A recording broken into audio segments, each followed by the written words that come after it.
ফেরাউনের কাছে সঁপে দিতে চাই না, তুমি আমাকে রক্ষা করো। তিনি দেখলেন ঘরের এক কোণায় একটা পানির পাত্র রাখা আছে।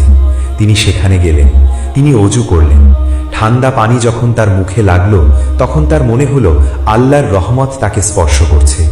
তিনি অজু করে ঘরের এক কোণায়, যেখানে একটু অন্ধকার ছিল, সেখানে তার ওড়না বিছিয়ে জায়নামাজ তৈরি করলেন। তিনি নিয়ত বাঁধলেন, তিনি সালাতে দাঁড়িয়ে গেলেন।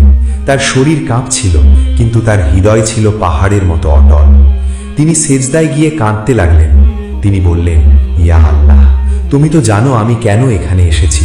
আমি আমার কওমকে বাঁচাতে এসেছি, কিন্তু মাবুদ, তুমি কি আমাকে এই কাফেরের হাতে লাঞ্ছিত হতে দেবে? তুমি কি তোমার বান্দির ইজ্জত রক্ষা করবে না? আমি তোমার কাছে ভিখারিনীর মতো হাত পাচ্ছি। আমার এবং এই জালেমের মাঝখানে তুমি পর্দা ফেলে দাও। এমন কোনো কুদরত দেখাও যেন সে আমাকে স্পর্শ না করতে পারে।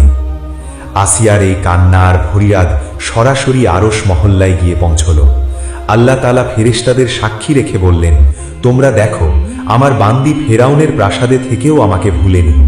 আজ আমি তাকে এমন নিরাপত্তা দেব যা পৃথিবীর ইতিহাসে কেউ কখনো দেখেনি। ফেরাউন তার খোদা দাবি করতে পারে, কিন্তু সে আমার বান্দির একটি চুলের ডগাও স্পর্শ করতে পারবে না।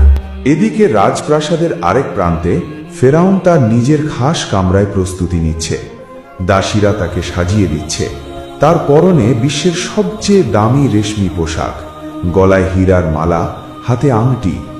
সে আয়নায় নিজের দিকে তাকিয়ে তৃপ্তির হাসি হাসল। সে ভাবল, আমিই তো খোদা। আজ আমি পৃথিবীর সবচেয়ে সুন্দরী নারীকে জয় করতে যাচ্ছি। হামান দরজায় এসে দাঁড়ালো।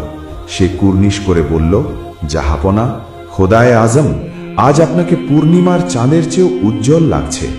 বিবি আসিয়া আপনার